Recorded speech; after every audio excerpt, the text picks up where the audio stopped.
Senang sekali saya mendapatkan banyak ini. Kita lihat sama-sama.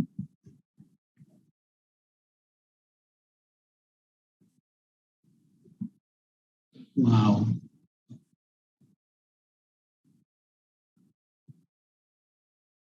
Oke, kita mulai dari Ibu Astuti. Aku adalah pustakawan yang magis.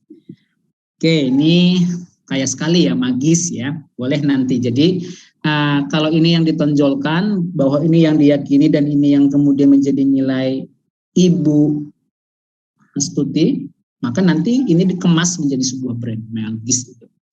Magis itu berarti selalu mengalahkan dirinya dari hari ke hari, bukan melawan orang, mengalahkan orang lain ya. Jadi hari ini bisa dapat 10, besok harus bisa dapat 11. Ya.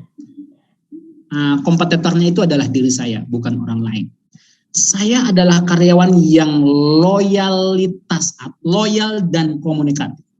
Saya adalah karyawan yang bertanggung jawab. Saya adalah pustakawan yang memiliki target kerja. Oke.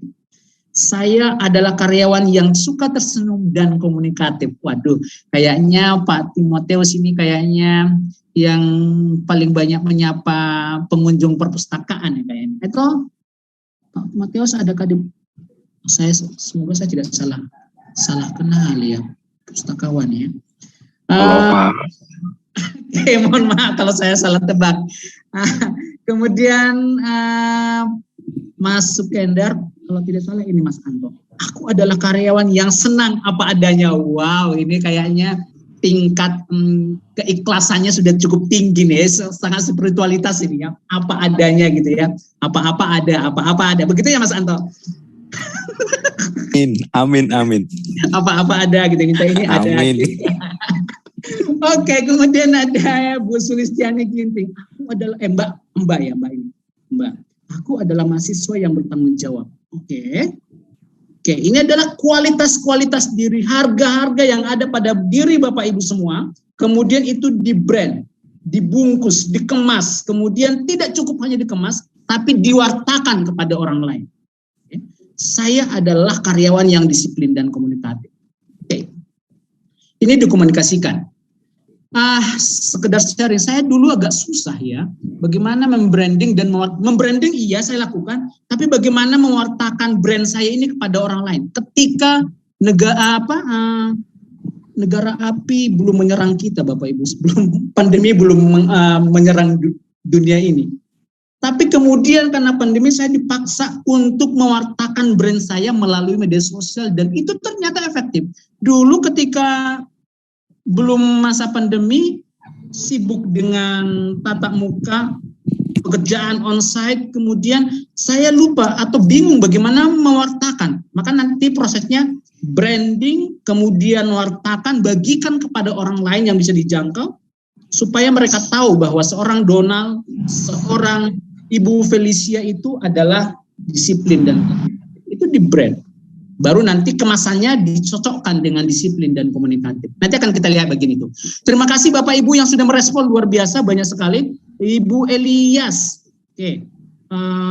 Oke, ini pertanyaan. Mbak Christina Mar, aku adalah mahasiswa yang terus berjuang untuk masa depan. Wow, fokus berjuang. Ini daya juangnya maksudnya ya. Mbak ya, Indah Kusuma Wardani, saya adalah mahasiswa yang waras dan sehat serta bahagia. Oke, saya senang dengan kata-kata ini ya. Baik, kita simpan dulu bagian ini, tapi terima kasih kepada Mbak, Mas, Bapak, dan Ibu yang sudah merespon dengan luar biasa. Yuk kita lihat. Setelah kita menemukan value yang ada kaitannya dengan tujuan hidup, termasuk saya juga, saya menemukan nilai saya, seorang yang suka menolong orang lain, kemudian tujuan hidup saya adalah bisa berkarir di wilayah menolong orang lain dan bisa mendapatkan kemapanan ekonomi juga di dalam pekerjaan itu. Maka saya memilih menjadi seorang konselor sekaligus juga sebagai dosen. Oke. Kita lihat. Oke, ini tadi ya. Komposisi diri Anda itu di dalamnya ada karakter, ada ini, kita lihat ini ya. Kenapa sama-sama rasanya adalah barbecue tapi kenapa harganya berbeda?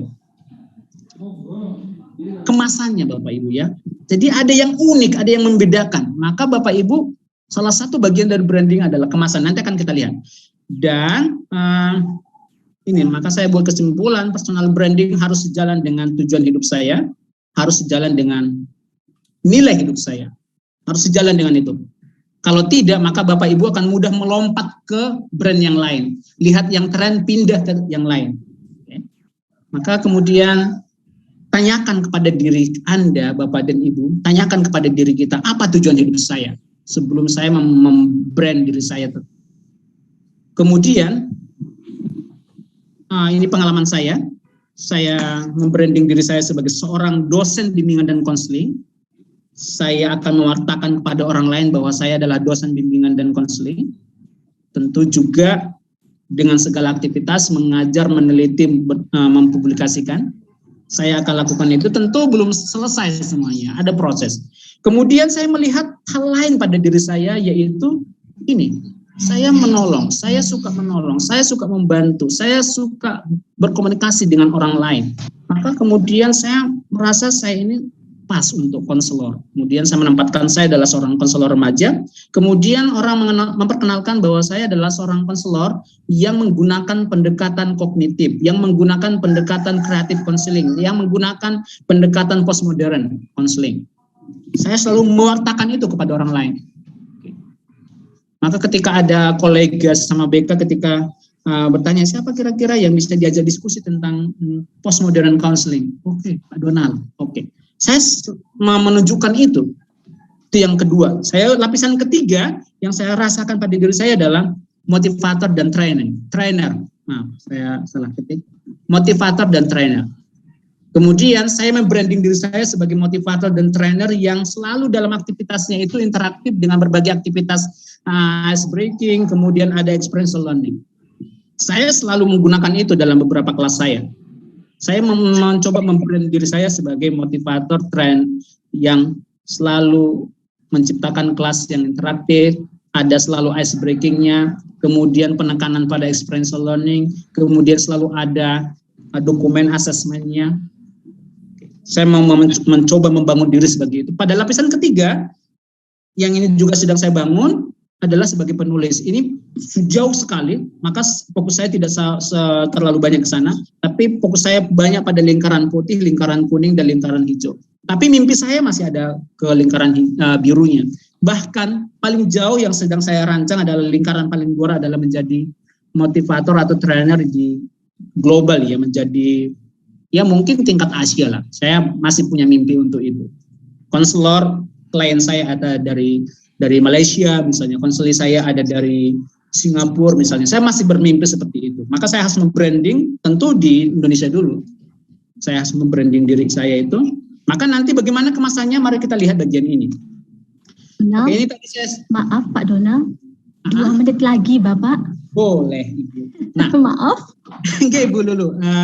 Maka teman-teman mahasiswa khususnya, personal value dan personal branding itu menentukan di mana dan bagaimana demand permintaan terhadap diri Anda di dunia kerja.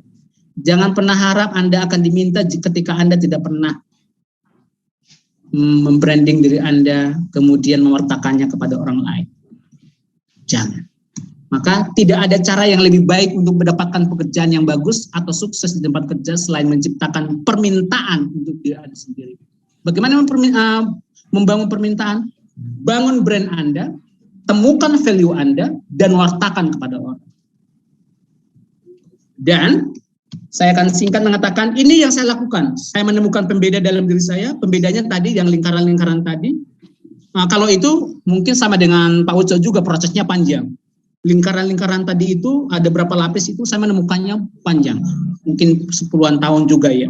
Kemudian saya berani memulai tampil dan mewartakannya. Mengatakannya kepada orang, baik itu ketika ketemu dalam sebuah forum maupun dalam media sosial. Saya memanfaatkan seoptimal mungkin media sosial saya. 2 tahun ini sangat saya optimalkan. Kalau dulu itu masih ada foto-foto tentang hal-hal yang remeh-temeh. Tapi belakangan saya fokus, karena saya ingin dilihat. Hari ini saya memposting sesuatu yang positif, jangan sampai besok saya memposting sesuatu yang galau statusnya. Itu akan membuat persepsi orang lain terhadap saya menjadi rusak.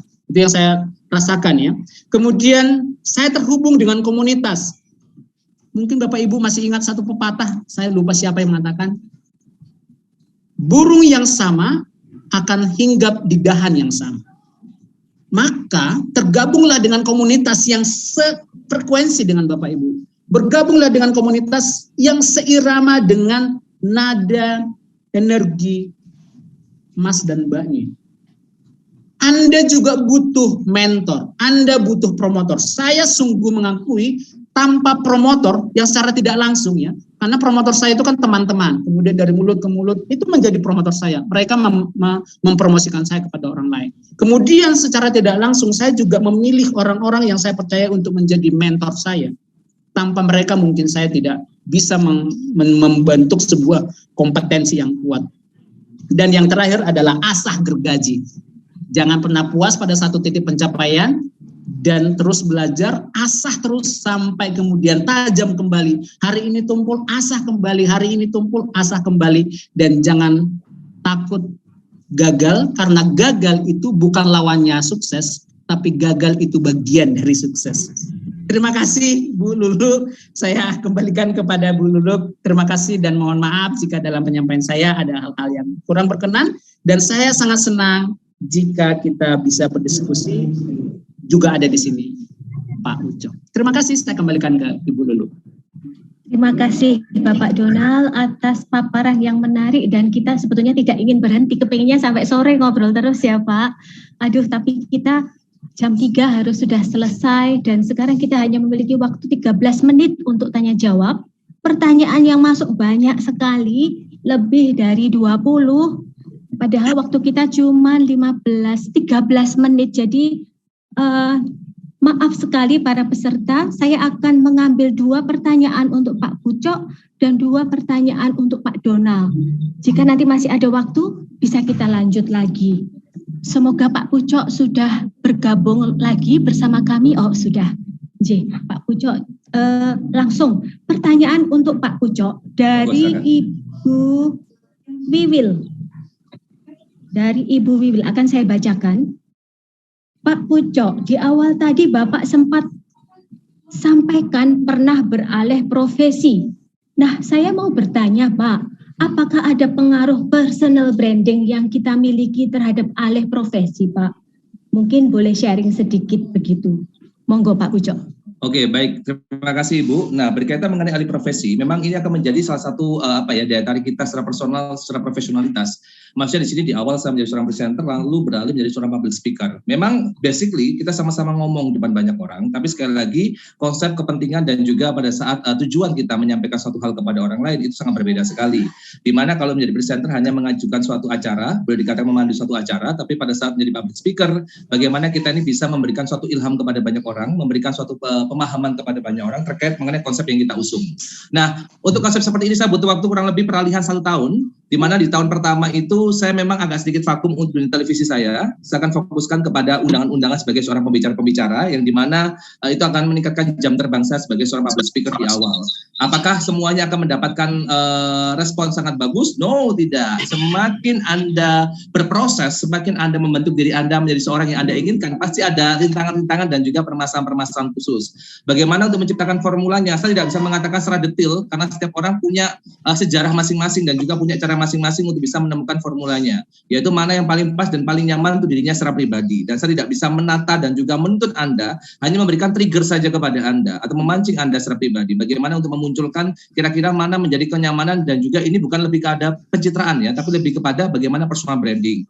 Karena kalau pencitraan ini lebih pada konsep di mana Anda ini mencoba untuk mengunggulkan atau melebih-lebihkan suatu hal yang ada dan juga menutupi kekurangan Anda. Tapi kalau personal branding adalah apa yang Anda suka, bagaimana cara Anda untuk bisa mengembangkan dan juga untuk bisa menonjolkan kelebihan atau nilai unik dari Anda secara pribadi.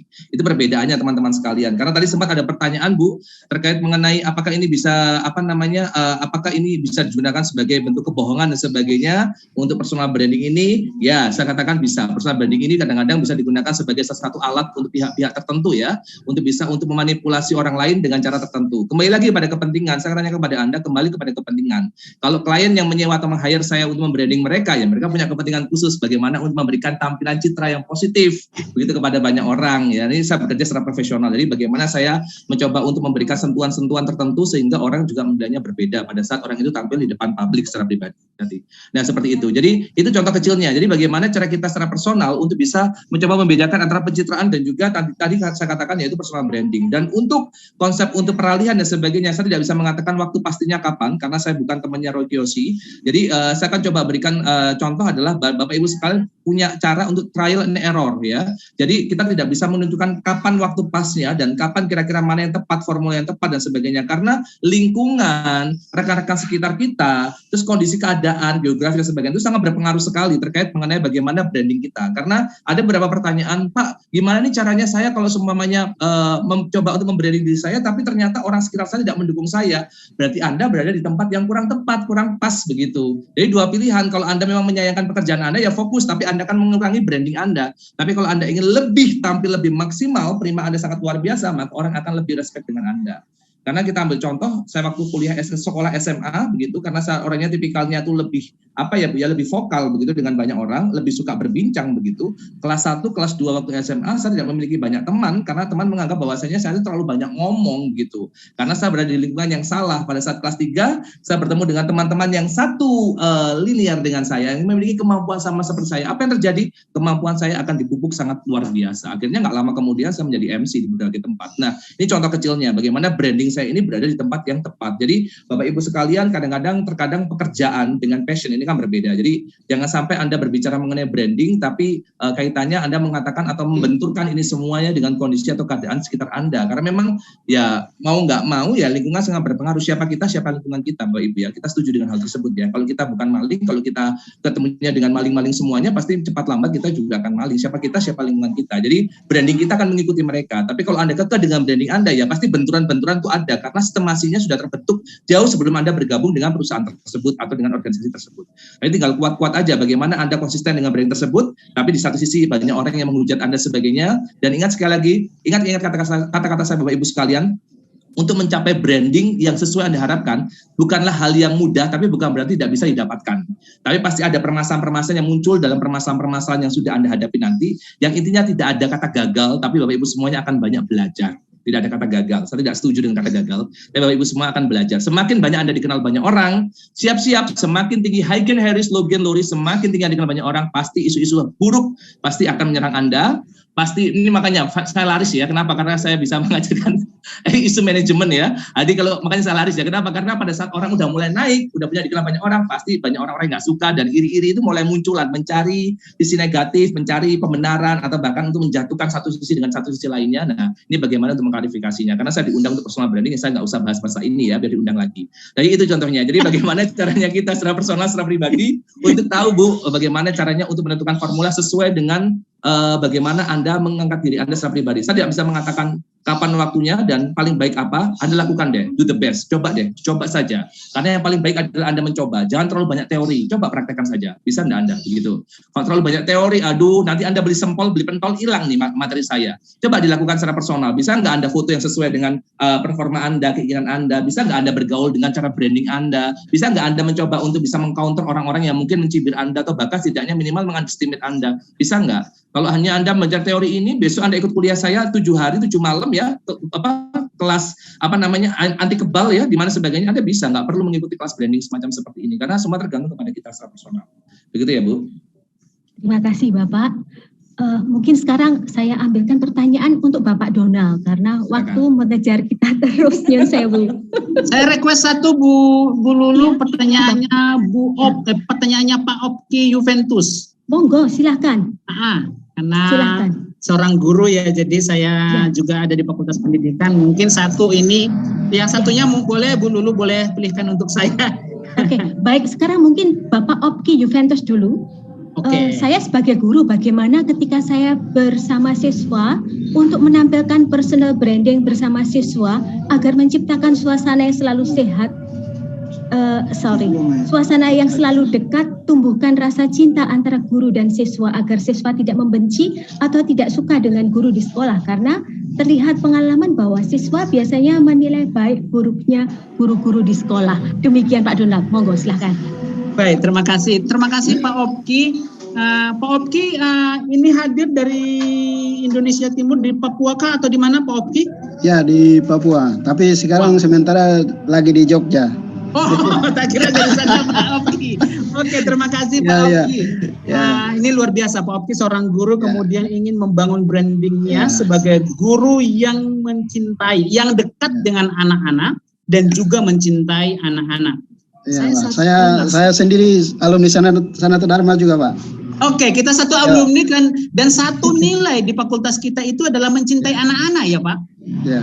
Oke, data bagaimana mempertahankan brand mencintai anak-anak ini tetap terbawa dalam penampilan, dalam interaksi dengan siswa, dalam proses pembelajaran di dalam kelas, itu terbawa di dalam pikiran anak-anak, terbentuk persepsi anak-anak bahwa seorang Pak Opki itu adalah guru yang cinta anak-anak, guru yang dekat dengan anak-anak. Dan saya kira Pak Opki kan sudah punya nilai itu, terbentuk, saya kira punya pengalaman juga di keluarga, terbentuk di ketika pendidikan, nilai itu ada, personal value-nya sudah ada nih. Kemudian boleh saya tanya sedikit Pak Opki, apakah visi seorang Pak Opki, apakah visi hidup seorang guru Pak Opki? Pak Opki ingin menjadi guru, atau apa tujuan Pak Opki menjadi seorang guru? Saya punya visi yang pertama harus menjadi guru dan punya sekolah sendiri dan juga menjadi penulis. Oke. Saya kira itu sudah sejalan, visinya menjadi guru yang mencintai anak didik, nilainya juga peduli dan cinta anak didik. Kemudian selama ini juga sudah dipraktekkan, lalu bagaimana supaya itu tetap permanen, bertahan, dan kemudian tidak dicap oleh siswa. Yang bagian dicap oleh siswa ini, saya berikan catatan, kita tidak bisa membuat semua orang bahagia, kita tidak bisa membuat semua orang senang ya Pak? Iya Pak. Oke, maka kalau ada 1-2 kemudian mengatakan tidak seperti yang brand kita, tentu itu sebuah lingkungan. Oke. Itu mungkin, kemungkinan. Seorang Pak Ucok saja mengatakan ketika ada di atas kemudian ada yang mengatakan sebaliknya, itu mungkin terjadi. Tapi kemudian apakah seorang Pak Opki kemudian karena ada 1-2 anak yang mengatakan Pak Opki galak, kemudian Pak Opki tidak terima, kemudian berubah menjadi pribadi yang tampil seperti yang dikatakan oleh siswa Bapak menjadi guru yang galak?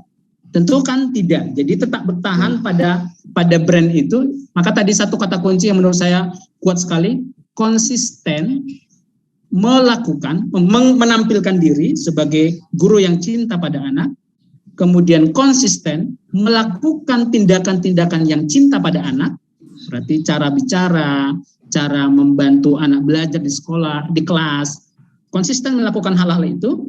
Dan kalau ini sudah terbentuk, tentu oke, biarkanlah anak-anak yang kemudian bercerita tentang brandnya Pak Opki. Biarkanlah anak itu kemudian tertular kepada yang lain, akhirnya tercipta. Tentu menjaga reputasi sebagai guru yang peduli pada anak-anak kan, ini sebuah proses ya, tidak selesai ada satu titik gitu ya. Maka Pak Opki kan tentu proses. Dan semua siswa itu berbeda, mungkin di tahun ini oke, anaknya baik-baik semua. Mungkin di tahun depan kemudian karakternya macam-macam. Ada 1-2 anak yang kemudian sangat ekstrim yang tidak suka dengan Pak Opki, dengan sosoknya Pak Opki. Tapi tidak kemudian menggugurkan brandnya Pak Opki.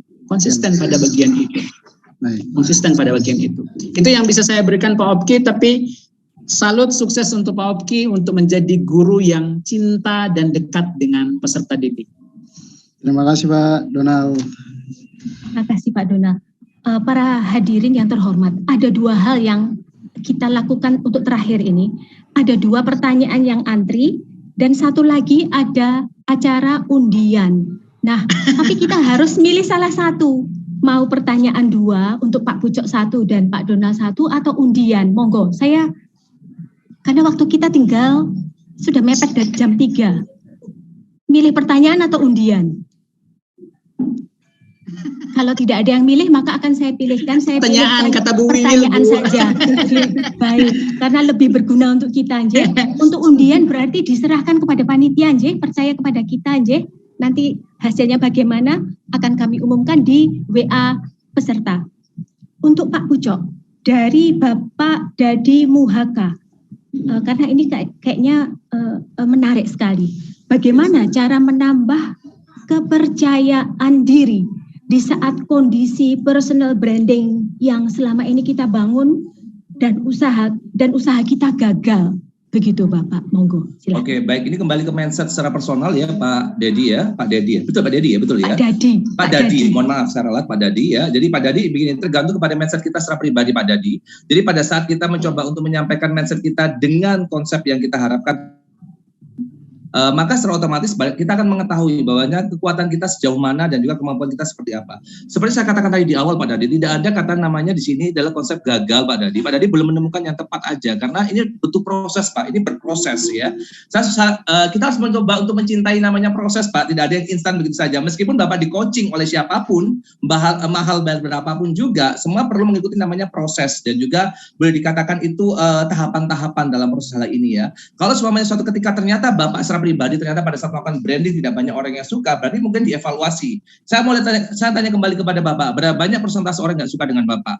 Kalau hanya 2-3 orang Bapak pikirkan ngapain menghabiskan beban hidup Bapak, Pak? Ya, buat stres ya itu nantinya. Kalau dari 2-3 orang saja, tapi kalau banyak, hampir semua kantor ini memusuhi Bapak, public enemy berarti ya. Jadi kita harus evaluasi, kira-kira bagaimana caranya ini orang-orang biar suka dengan saya secara pribadi. Cuma Pak, ini cara paling efektif adalah dengan Bapak tidak mundur. Udah nanggung Pak, mau mundur mau kemana? Nanggung. Jadi sekaligus Bapak coba ralat secara pribadi, tetap tingkatkan eksistensi yang sudah ada, benahi beberapa hal-hal yang tidak disukai oleh banyak orang. Tapi kalau Bapak sudah merasa nyaman, saya nyamannya seperti ini, berarti kembali lagi saya ulang kepada Bapak, berarti Bapak berada di tempat yang salah. Karena Bapak memang bukan pas yang di sana, ngapain Bapak harus bertahan di sana? Kenapa? Karena nggak semua orang menerima Bapak dengan cara yang baik. Contoh nih ya, kita melihat beberapa kasus yang terjadi. Ada beberapa orang yang sukanya ugal-ugalan, cara ngomongnya kasar dan sebagainya. Dia sangat nyaman dengan teman-teman yang satu frekuensi dengan mereka, ngomongnya sama-sama kasar, ngomong nyaman. Tiba-tiba masuk akademisi yang hobinya baca buku dan semuanya, baca buku semuanya. Ketika tiba-tiba mereka tuh menyampaikan suatu ucapan atau ujaran apapun yang kira-kira kasar, orang-orang pasti akan menganggap bahwasanya something wrong with you, ada masalah dengan kamu sepertinya. Mungkin ada permasalahan psikologis, mungkin ada permasalahan bipolar kamu atau bagaimana sebagainya ya begitu ya kepada orang tersebut. Kenapa? Karena nggak pas. Tapi pada saat Anda berada di tempat yang lainnya yang sesuai dengan Anda secara pribadi, itu akan meningkatkan kemampuan Anda secara pribadi atau bahkan Anda merasa selaras dengan hal tersebut. Terlepas dari baik dan juga benar, Pak. Tapi kenapa kalau Bapak menyatakan atau mengajukan pertanyaan seperti ini, berarti ini sangat mengganggu sekali untuk Bapak ya. Kalau sampai ini keluar dari Bapak sebagai bentuk pertanyaan, berarti branding Bapak lakukan saat ini atau boleh dikatakan sikap teman-teman terhadap Bapak terkait mengenai branding Bapak ini sudah sangat mengganggu sekali. Kenapa? Karena Bapak sudah mengatakan kata gagal. Berarti intinya di sini banyak orang yang kurang kurang berkenan dengan branding atau cara Bapak bersikap atau bertingkah laku depan publik. Coba dievaluasi kembali Pak. Saya tidak menyalahkan Bapak 100% karena setiap orang punya style masing-masing. Mungkin ada beberapa style-style yang mungkin Bapak bisa sesuaikan sesuai dengan apa yang saya sampaikan menjadi pribadi unggul setiap kesempatan. Kalau Bapak ingin bertahan di suatu tempat, coba lihat bagaimanakah konsep tempat itu berlangsung. Bagaimana culture atau budaya di tempat organisasi atau perusahaan itu seperti apa. Bapak bisa coba untuk menampilkan branding Bapak, cuma Bapak tinggal sesuaikan saja. Kira-kira mana yang pas, mana yang oke. Oh, yang ini saya skip karena kurang berkenaan dengan orang-orang sekitar saya. Ini bisa saya gunakan untuk di luar mungkin atau bagaimana sebagainya. Karena Bapak yang lebih tahu tempat dan juga situasi Bapak saat ini. Saya hanya bisa men-trigger dan juga memberikan arahan saja. Sekiranya Bapak jangan mundur Pak, nanggung Pak. Karena untuk mencapai personal branding atau bisa berani seperti Bapak saat ini, nggak semua orang berani. Karena 92,3% ketakutan orang adalah berani menampilkan diri secara pribadi ke depan publik. Itu Pak cara mainnya. Jadi secara saya pribadi, Pak nanggung Pak, maju aja ya, keep fighting ya, life must go on, dan Bapak pasti akan bisa berhasil menemukan formula yang tepat karena saya yakin tidak ada yang tidak mungkin dalam dunia ini selama kita niat. Begitu Pak ya. Sukses untuk Pak Dadi.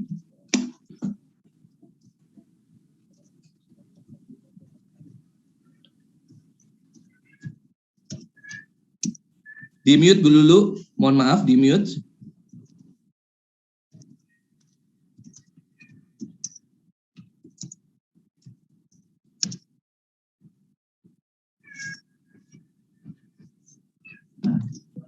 Oh my God, sampun. Maaf Pak Pucok, maaf para peserta yang terhormat. Kepada Pak Donald, pertanyaan terakhir. Dari Ibu Felicia Unwira Kupang. Apakah kesalahan umum dalam personal branding, Pak? Lalu bagaimana cara kita agar tetap konsisten dalam membangun personal branding? Terima kasih. Baik, terima kasih Bu Lulu dan juga pertanyaan dari Kupang ini ya. Kupang Iya, benaran dari atau di Kupang. Jogja? Jangan-jangan kayak Pak Opki.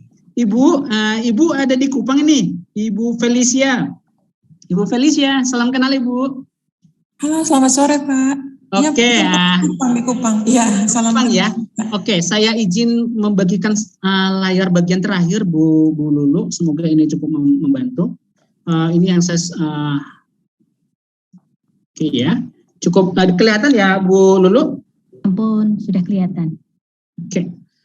Satu hal yang menurut saya, pengalaman saya untuk tetap konsisten, bagian ini Bu. Kan kalau kita melihat jendela Johari ya, ini biasanya dipakai dalam konteks komunikasi. Macetnya seorang personal branding itu, branding seseorang itu, ketika daerah misterinya itu lebih besar daripada daerah terbukanya. Artinya dia tidak mau terbuka kepada dirinya sendiri, juga tidak mau terbuka kepada orang lain. Maka ini pasti akan tidak akan berhasil dalam branding, bahkan tidak konsisten. Mungkin dia punya branding, tapi kemudian tidak mau membukanya kepada orang lain, dan tidak mau mengakui itu pada dirinya, sehingga muncul rasa percaya diri, rasa bangga pada dirinya, rasa puas pada apa yang dilakukan. Nah, ini krisisnya di sini. Ketika dia melakukan sesuatu, kemudian dia sangat pelit sekali untuk memberikan penghargaan pada diri terhadap apa yang dia sudah capai. Maka ini tidak akan bertahan brandingnya. Maka kalau saya sih usulkan, perlebar bagian ini Bapak Ibu. Terbukalah bagian ini. Disinilah wilayah kita dikenal orang, juga kita makin mengenal diri kita. Maka personal branding dalam konteks ini sebetulnya juga bagian terapi untuk saya bisa menerima diri saya apa adanya. Oke. Saya begini, Bapak Ibu bisa menjadi orang yang Bapak Ibu idolakan, tetapi lakukan dengan cara Ibu Bapak semuanya. Jangan lakukan persis dengan hal yang sama dilakukan oleh idola Bapak Ibu. Maka bagaimana cara konsisten? Teruslah proses ke sini, sambil di sini bagian terapinya di sini. Terapinya seperti apa? Tadi ada pertanyaan juga bagian dari kepercayaan dirinya ya. Semakin Bapak Ibu menghargai hal kecil dari brand Bapak Ibu, dari karakter atau keunikan Bapak Ibu, semakin kemudian Bapak Ibu merasa percaya akan divalidasi oleh pengakuan orang lain. Mungkin pengakuannya sedikit, lama-lama kemudian menjadi banyak, dan Bapak Ibu menjadi percaya, oh ini brand saya. Oke. Ini menjadi lebih percaya diri, menjadi lebih bangga pada diri. Itu akan permanen brandnya. Akan dikenal, bertahan kuat, melekat pada diri Bapak Ibu. Jadi perlebar bagian ini. Katakan kepada diri sendiri dan katakan kepada orang lain. Sehingga bagian ini menjadi lebih kecil, bagian ini apalagi menjadi lebih kecil. Pada saat itu Bapak Ibu akan menjadi pribadi yang positif dan kuat pada satu brand. Begitu Ibu Lulu. Baik Pak Donald, terima kasih sekali. Hanya kata terima kasih yang tidak terhingga yang bisa kami sampaikan kepada Bapak berdua, Bapak Donald dan Bapak Pucok yang sudah kerso untuk membagikan pengalaman hidupnya kepada kami semua, sehingga kami mengalami atau mendapat wawasan perspektif yang lebih luas dan baru yang bisa kami olah begitu nanti dalam kehidupan keseharian kami sebagai dengan berbagai profesi yang kami sandang. Dan sebelum saya kembalikan kepada Ibu Sisilia Suratina selaku pembawa acara, perkenankan saya menyampaikan bunga mawar, bunga melati, warna-warni rupa indahnya. Cukup sudah paparan hari ini, semoga bermanfaat untuk semuanya. Dan waktu kami haturkan kembali kepada Ibu Suratina, monggo.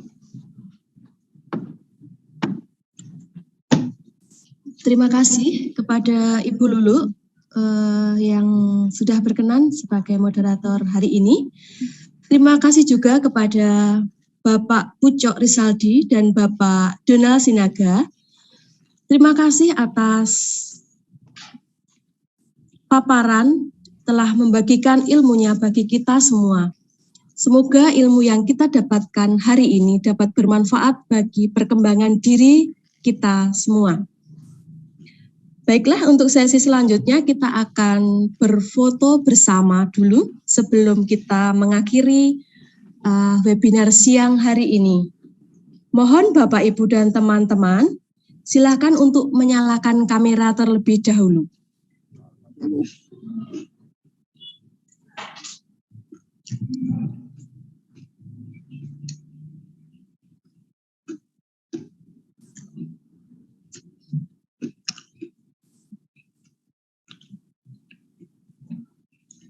Siap untuk halaman pertama ya.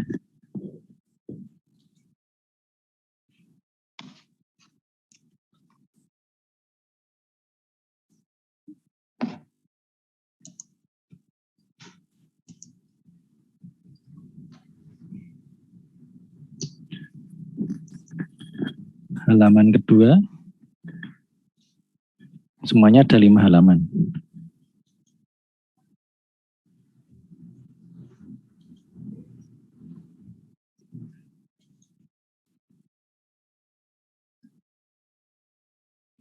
Halaman ketiga, mungkin masih ada yang belum buka kamera.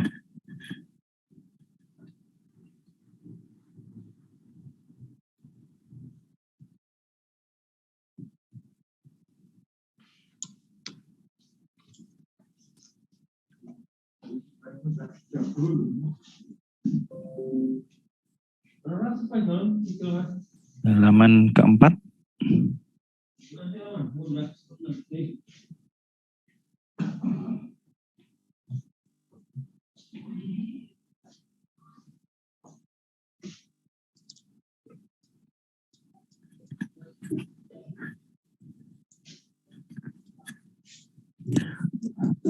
Halaman kelima.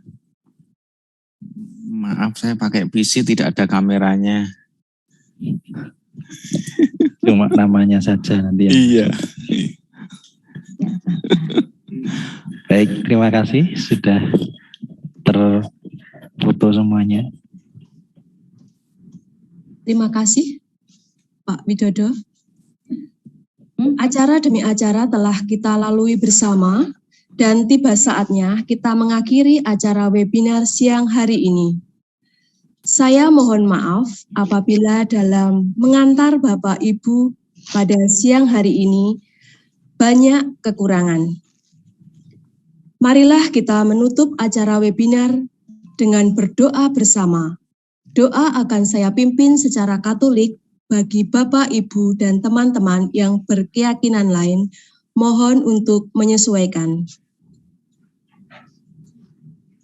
Dalam nama Bapa dan Putra dan Roh Kudus. Amin. Allah Bapa yang Maha Baik, puji dan syukur kami haturkan kehadirat-Mu atas pendampingan-Mu selama kegiatan webinar, sehingga acara demi acara dapat kami lalui dengan lancar. Semoga ilmu baru yang kami dapatkan dalam webinar ini dapat kami terapkan dan bermanfaat bagi perkembangan diri kami. Berilah kami semua kesehatan, agar kami